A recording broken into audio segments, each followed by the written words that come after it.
turabahaye mwiriwe mwese umwaka mwiza. Imana irakoze itugiriye ubuntu bugerekeranye n'ubundi. Ntawamenya ko tuzogera kuri no genekerezo y'ukwezi uyu mwaka mushasha w'2022. Ni Yesu yatugiriye ubuntu, atugirira ikigongwe, nicyo gituma turahatunezerewe. Imana irakoze.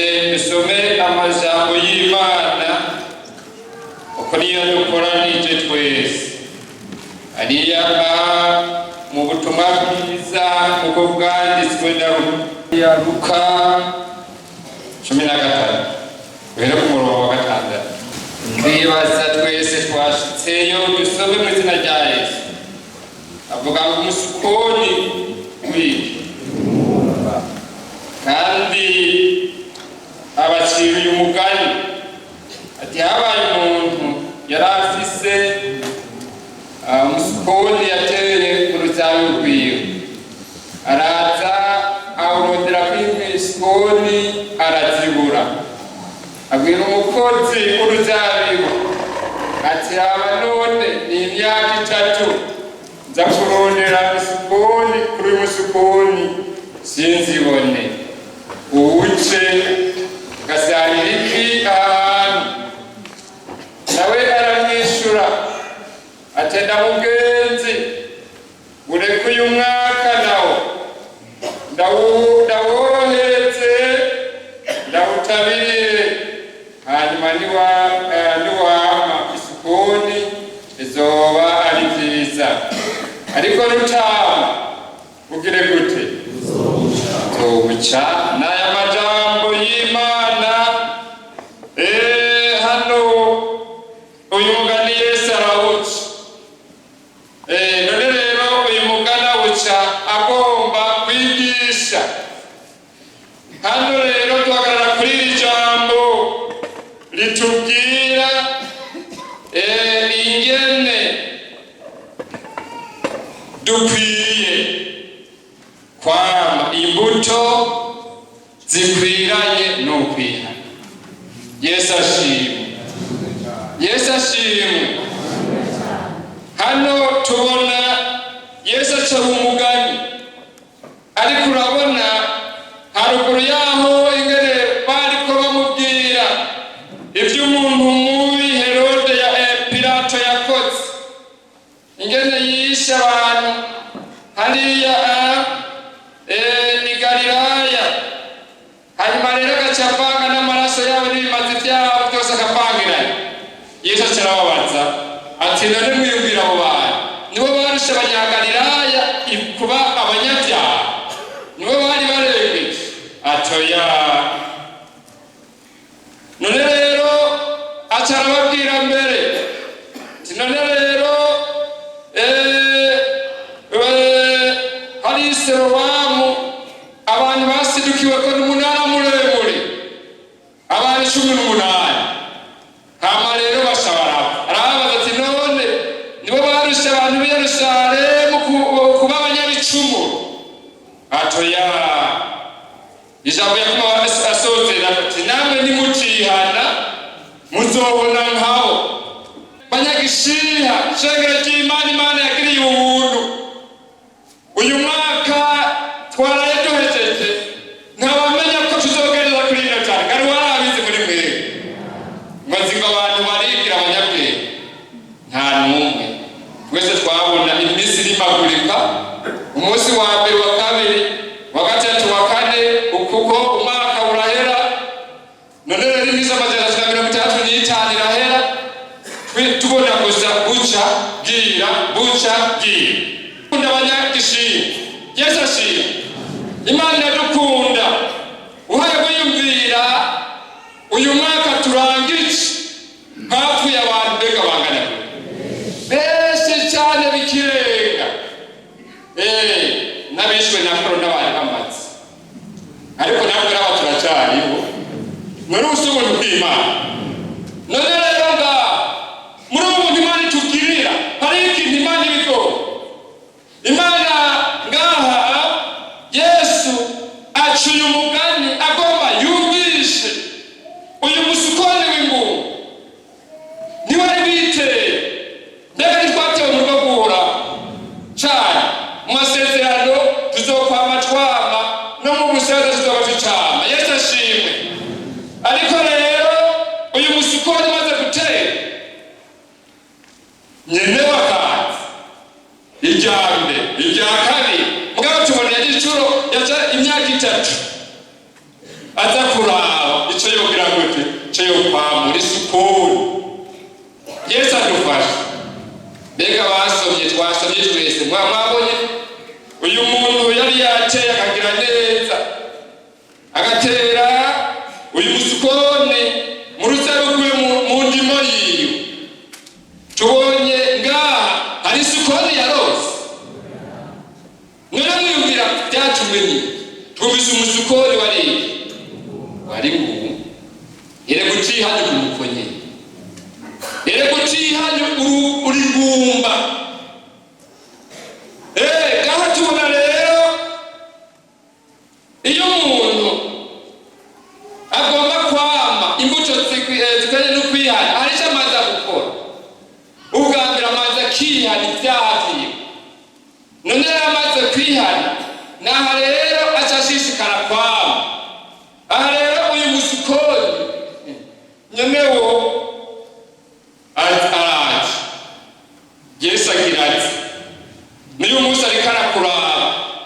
Sinzi imyaka umaze, sinzi igihe umaze mw'ishengero, sinzi n'uyu mwaka uheze. Shira ku munzane urabe ingene wagiye urama ko wamye ingeso zikwiranye n'ukwihana cyangwa ko wamye ingeso zikwiranye n'umunyabyaha. Ariko rero tubona umusukoni warahambariwe. Mwabibona uyu musukoni warahambariwe. Uyu musukoni wari ukwiye gucibwa. Erekana wewe wari ukwiye gucibwa. Erega wari ukwiye gupfa muri uyu mwaka. Imana yakwihanganiye igihe kirekire umunyabyaha. Mw'ishengero imbaraga niyo ziri. Ngira hari iwacu mu Buragari niho abantu bigora. Bakaba mw'ishengero ari imbure, bakaba mw'ishengero n'abasambanyi, bakaba mw'ishengero barishwe n'urwango n'inzigo. Ntayo urapfa ntayo uraca, uracari ingumba. Ntishobora kwama ingabo zikwiranye n'ukwihana ukiri umunyabyaha. Naha rero tubona rero kugira ngo umuntu ashobore kwama imbuto zikwiranye n'ukwihana, igikorwa cya mbere akora arihana. Uyu musukoni rero kuko byabonaniye kwama, uyu shebuja afise ububasha, uyu afise ubushobozi, uyu adufise ku bubasha kuko hawe wari umugani nawe uganakanye. Yesu ashimwe. Aha hariho ku Bisirayeli, hari kuno munsi umuntu wese yaremwe umunyagishiha yanka kwihana, yamana ivyaha vyiwe.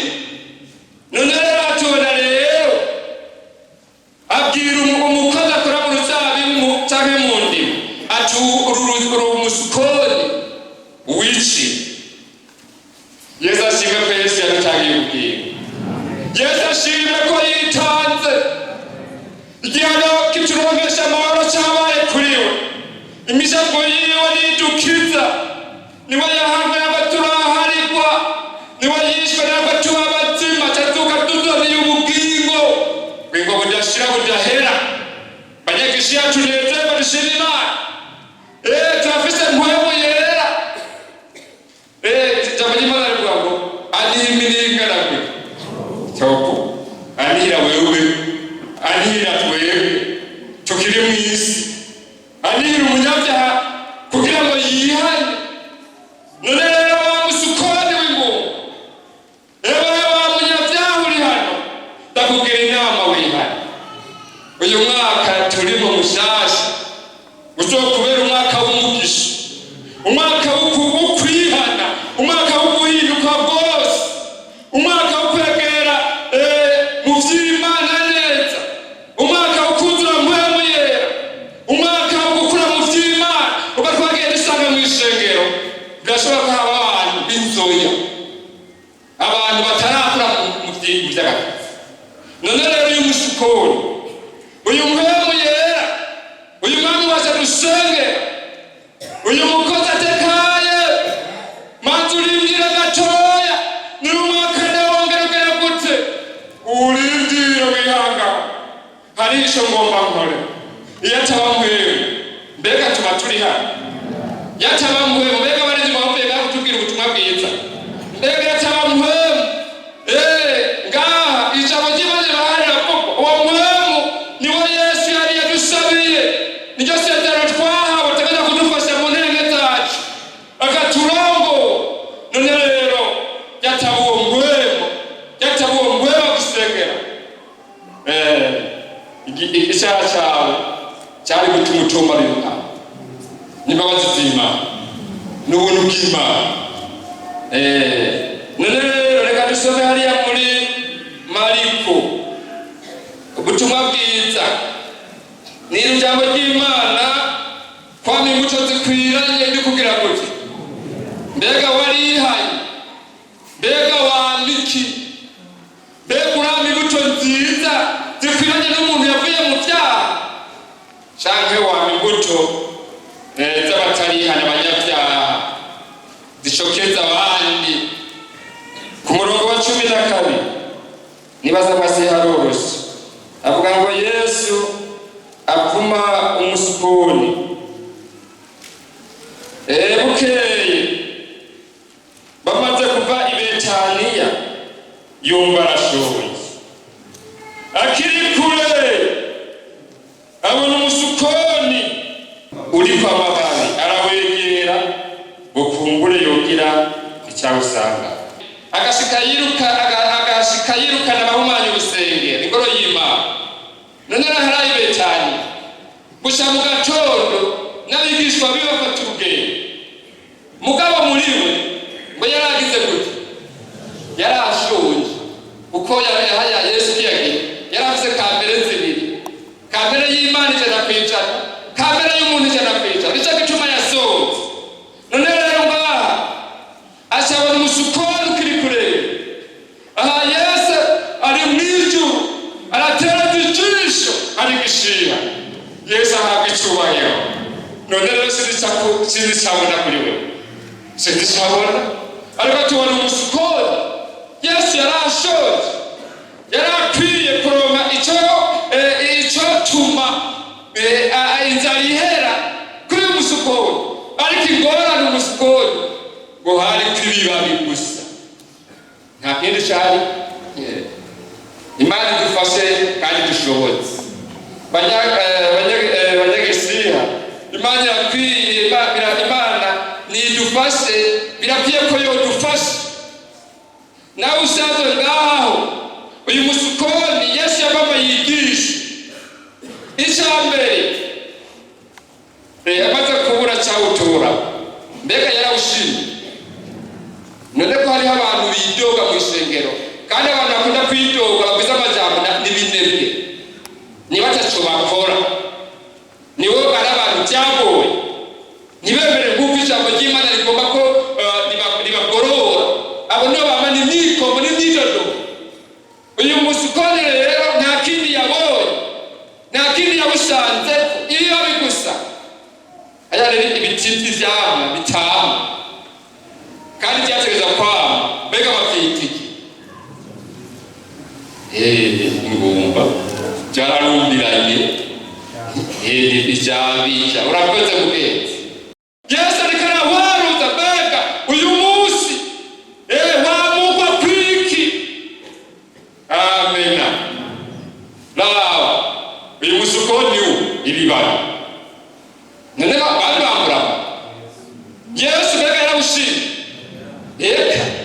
yarawuhambaye wa musukoni uhereye mwenye ntihagire umuntu ntihagire umuntu ajya ku musukoni utanze. Naba niyumvira dashe, none mpaye mbibwira shengero umusukoni waziziki nyishura, waziziki kirago yambeshura. Ijambo ry'Imana rivuga ngo Yesu yaturanije tugende turama, imbuto zigira gute,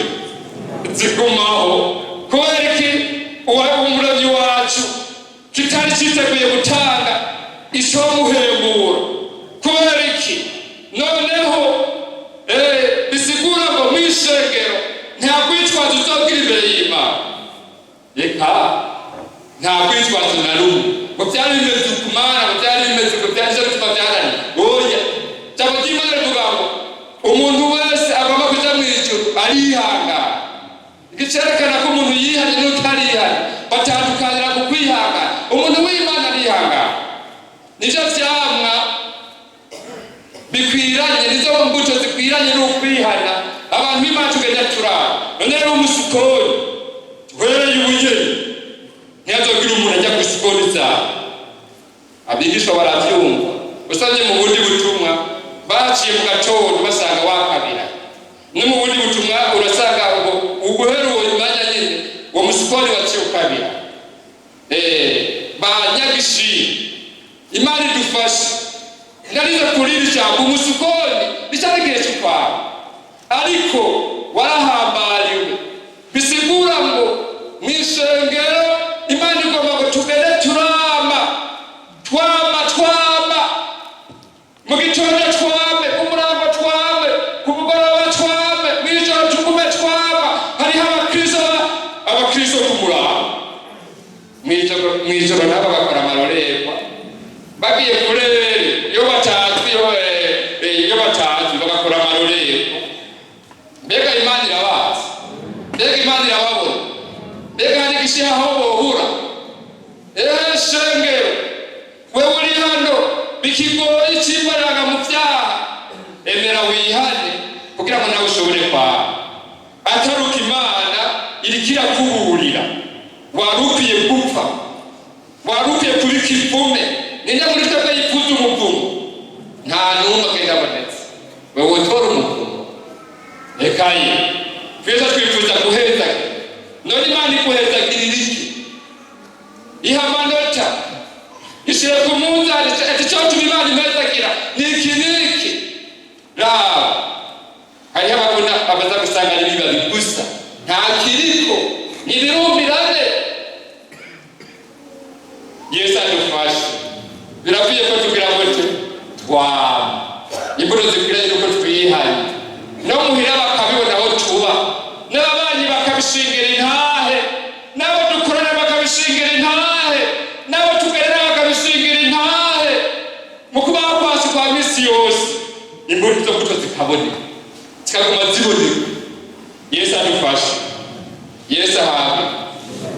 Uyu mwaka rero urenganye, kumbura byarakugoye, kumbura Imana kugararije nk'uyu musukoni w'ingumba, kumbura Imana kugararije n'umusukoni werekanye ibirori gusa, wowe kwerekanye nyabuna ibyawe umwami agomba. Amena. Hariya Matayo ubutumwa bwiza nyine.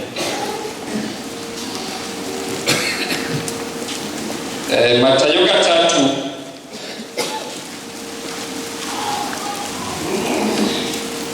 Matayo 3 dusome ijambo ry'Imana. Uyu mwaka urenganye Yesu arakwihanganiye. Uyu mwaka urenganye muhemu yera aguma guhanura nawe uranga, ariko naba neza nimburi kuri we. Mbega icyo nizazi bizoba? Hari n'umwe mbega kumwakuza azi bizoba? Nta n'umwe. Ntabwo tuzoshikayo mbere yese gitevye twese tungana. Ntumbaze mbere siri ry'Imana. Hariya 3 ubutumwa bwiza bubarizwe n'uyu Matayo. Dusome umurongo w'indwi duhere ku murongo w'indwi. Abonye benshi b'abafarisayo no mu basadukayo bazanywe no kugira ngo abatize, arababaza ati mwabana b'inzoka mwe, ninde yababuri ngo muhunge uburake buzoza? Nuko mwami imbuto zikwiranye n'ukwihana mwoye kwiyumvira mu mitima yanyu muti dufise Aburahamu niwe sogokuruza. Ndababwire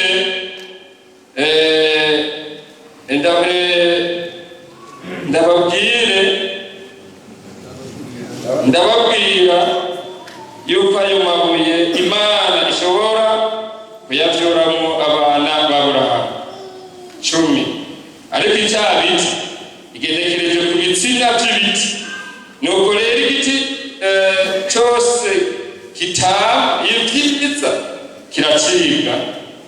bategerwa mu muriro. Yesu adufashe. Yesu ahabwe. N'ubuntu Imana yakugiriye, n'izibabazi Imana yakugiriye kugira ngo tube tukiriho uyu munsi, tukiri mu isi y'abakiriho. N'urukundo rw'Imana. Umuririmbyi w'ijana na gatanu avuga ngo iki? Ubuntu Imana butangaje niho banguyeko imigozi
n'ubuntu kubukiriho. Sinzi imyaka umaze mu ishengero, n'ubuntu kuba uyu mwaka turangije bagusize ukiriho. N'ubuntu Imana yakugiriye si uko wari mwiza, rekaye none rero ngatubona Yesu umwami wacu hariya muri kino gice dusomye tubona asigwa intahe na Yohana Umubatizi. Hariya Yudaya icyo gihe bagiye bumva agakuru keza, bagiye bumva ijambo rijyana n'umunezero utari umunezero ngo mwihane ubugari bw'Imana bugize gute buri hafi. Iryo jambo riraryoshe kuvugwa, riraryoshe kubagiriye ubuntu n'Imana, kuko burya ahasengero ntituha agaciro ijambo ry'Imana, ntituha agaciro Imana itugombera.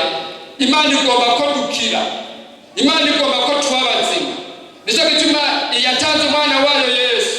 None rero iyi nteguza uyu Yohana yaje gutegurira Yesu hari Yudaya batabumva ijambo ryiza timwihane ubugari bw'Imana buri hafi. None rero abantu bagaca bashwabana, abantu bagaca bazi, hama rero bakaza kumviriza.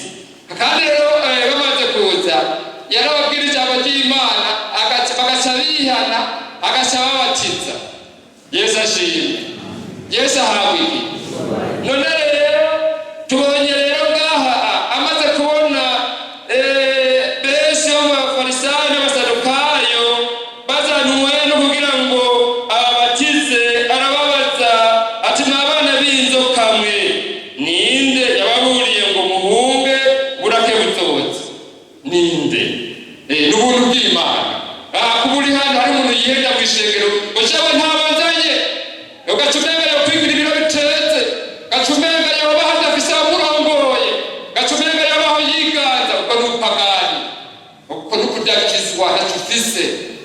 Umuntu wese ari hano nyabuna amenya ati jewe ndi umugeni wa Kristo kandi mu ishengero, kandi ishengero afise amategeko Imana yarihaye kugira ngo abantu tuzobona Imana tuzoje mu ijuru.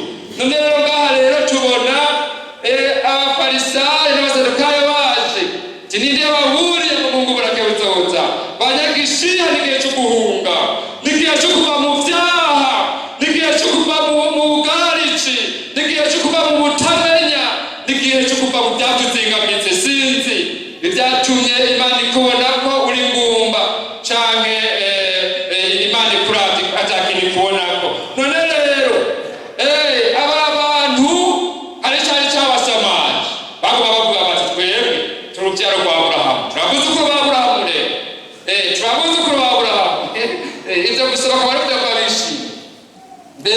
ishengero ry'Imana, kuba twitirirwa abi mu ishengero ry'igisi ya Berigodi, ukagumana ivyo nyene gusa utarondeye kwihana, ega ntabwo woshika mw'ijuru.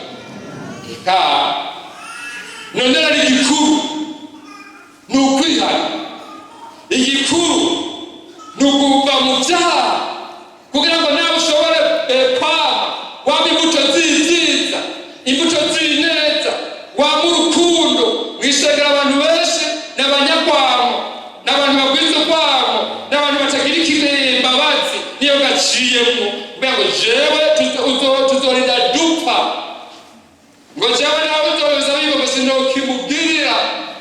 Ubu rero ngo ni umukristo kandi nawe ugashobora kwesa kubwira imbabazi, nawe ivyo uhaye urakora byari bikwiye ko nawe utari ukwiye kugirirwa imbabazi, ubwo imbabazi ko Imana izimubwira uzigirira abandi kandi zigomba ko abandi bakugirira nawe urabikora gute?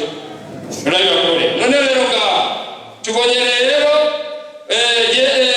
Yohana arababwira ngo nuko mwami imbuto zikwiranye n'ukwihana mwoye kwiyumvira mu mitima yanyu muti dufise Aburahamu niwe sokuruta. Ndababwira ukuri yuko aya mabuye ibibuye erega abantu bajagise akira twari Yesu atufashe, Yesu ashimwe mbere twari bibuye wari kibuye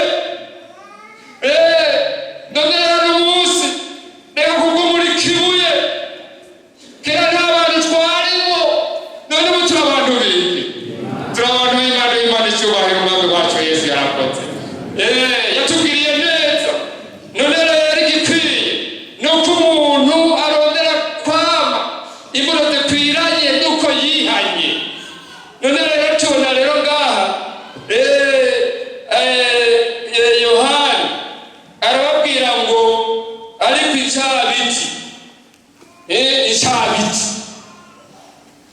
nawe uraho umunyabyaha, nawe uraho umusambanyi, nawe waba uraho ukiraguza, nawe waba uraho abamushenga ari ibintu by'abantu b'Imana kandi basha nawe atarabona Imana ikubwiriye batubwira bagushitsa akamuga kandi Imana ikaguma itagushima. Mbega Imana iranezerwa n'abantu b'ukwabo ikebaye eka inzigo, hariyo abantu b'inzigo batagomba kubona abandi bahezagira, batagomba kubona abandi Imana ibakoreye ibitangaza, abantu b'inzigo, abantu b'ishari, ukamenya ivyo Imana ibakoreye cyangwa uko bagiriwe neza ukamenya niwe uvyobaka ko n'ugupaka ubwo n'ugudakizwa. Imana idufashe uvyihane urondere kwama.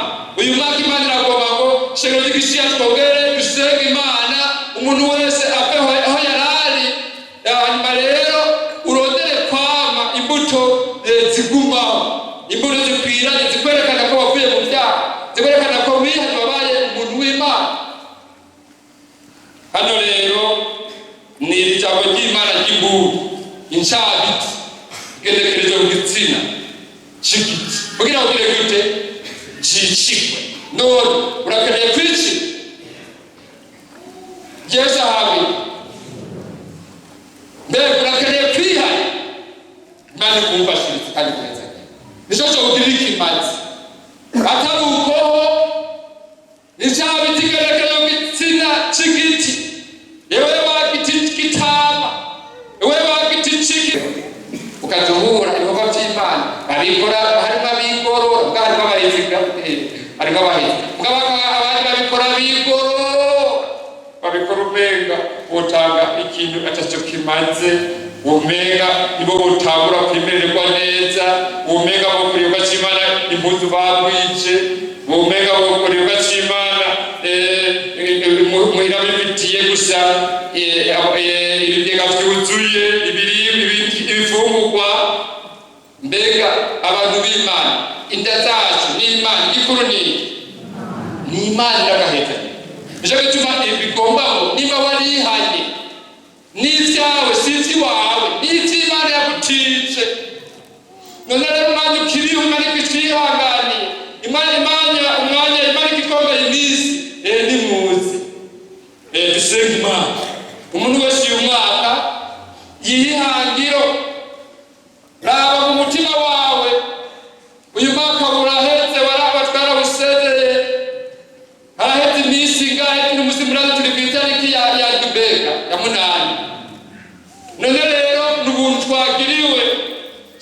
bisire ku munzani.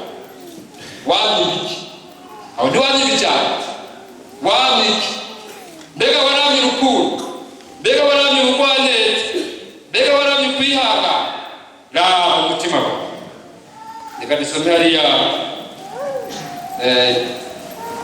Yohana ubutumwa bwiza kandi dutera turangiza. Yohana ubutumwa bwiza 15. Imana iragomba ko twaba abanyagishimwe. Imana iragomba ko byakabereye uyu mwaka usenga Imana. Uyu mwaka twagiriwe ubuntu n'Imana tukawurangiza. Uyu mwaka Imana tugabiye mushasha usenga Imana. Uko byakugendeye mu mwaka urenganye, uyu mwaka hagire ikintu gishasha mu bugingo bwawe. Imana ishima. Ntigumire abagusigaya. Abakozi b'Imana bakore baraba wewe baroha gusatse kugaya baromeje gushima. Hariya 15 turabe dusome ku murongo wa mbere. Jewe ndi umuzabibu w'ukuri kandi data ni nyenewe. Ishami ryose ryo muri jewe ritama agira gute arikura. Wari ukwiye gukugwa ariko n'ubu Imana yakugize. None rero kandi ryama byose aragira gute araricuturira. Kugira ngo rusize kugira gute kwama abantu bihaye. Imana ikubidututurira, Imana ikubitusiga, Imana ikubituhindura mu nkomezi. Tugenda rukera tuba mu bwiza tugira gute tuja mu buntu kuko twihaye. Ariko abanyakibibo badoshikara kugira gute ukora ibyaha. None rero bajya isi ko Yesu yatugiriye ubu. Yesu niwe yivuze. Aha rero yivuga ko ariwe muzabibu ukuri, nabwo turabasha. Hanyuma rero ishami ryose ritama ritegereza gukugwa. N'uyu munsi nawe utarakugwaho ugiye gukugwaho burundu mbere. Kandi numaze gukugwaho ngo bariterera hariya ntibabona ababyeyi ngene mutura ku rutugu. Ariko hari iwacu abantu ab'ibingu nawe nimwe n'ibindi kugize ni sawa. Imana ibaheza kino muratera ibiti ahamaro abantu urabarizi bari mu ishengero n'amanaga bemutuma musaba umuntu nyene atakaza uyu mugesera yagiriye ibintu. None nawe uri umuntu w'Imana nimwe n'icyo cyane tugakora kumenya abanyagishimwe. Ariko rero hari n'ikintu umuntu wese akwiye guhimba yashabiriteho naco rimaze n'ubundi Imana n'ukwihanganye. None rero ariko iryama aguma Yesu aguma ricuturi mbere yaraguma cuturi banyagishira. Yesu ashimwe.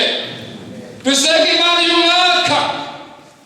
Imana ishikara gututurira kubera ko rushirize kwama. Amen. Tugomba dusenge Imana. None rero hariya dusoma ndwi Matayo.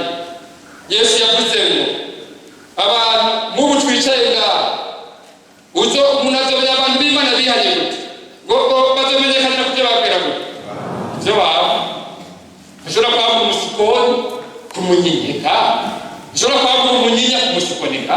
Igiti cyiza cyose cyabiki ibyiza twamitiza abanyagishimwe twamitiza shenge ry'Imana basinga nawe nkazi twamitiza kaje mwamitiza waruka muri mu bihe byiza turi mu bihe byiheretse mwamitiza kandi we muragerageza. Waruka kwa kino gihe ni ngorane mufise ibibazo byinshi birenze.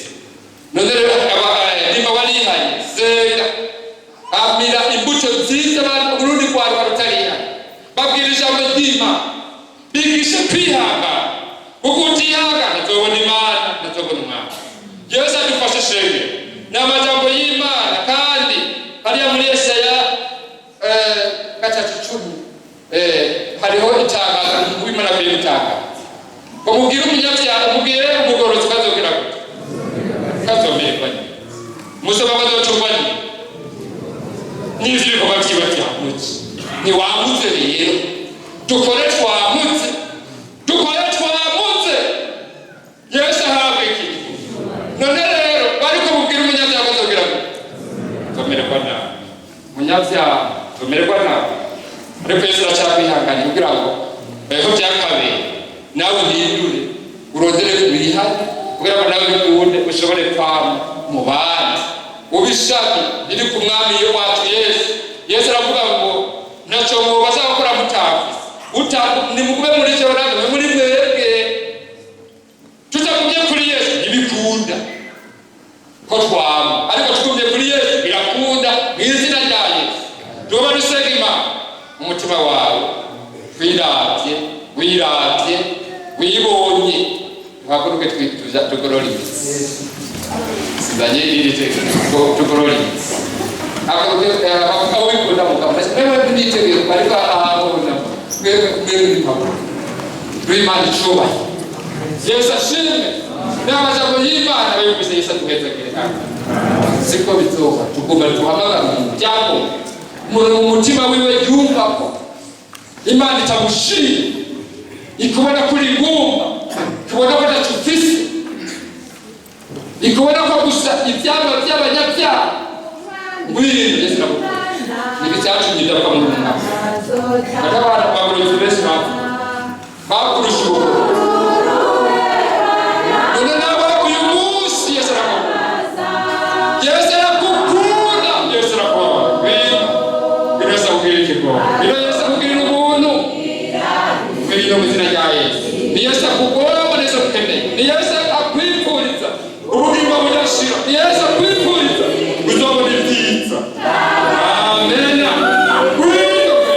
amen Yesu akukunda Yesu arakubabarira Imana ishimwe amen Yesu ashimwe wemeye gutanga ubugingo bwiwe amen ngwino umuntu w'Imana byakugoye ngwino uvuga nabi ngwino umunyabwango n'inzigo ngwino ikigaba ngwino umugararici ngwino uri gateranye ngwino Yesu akubwira ikigongo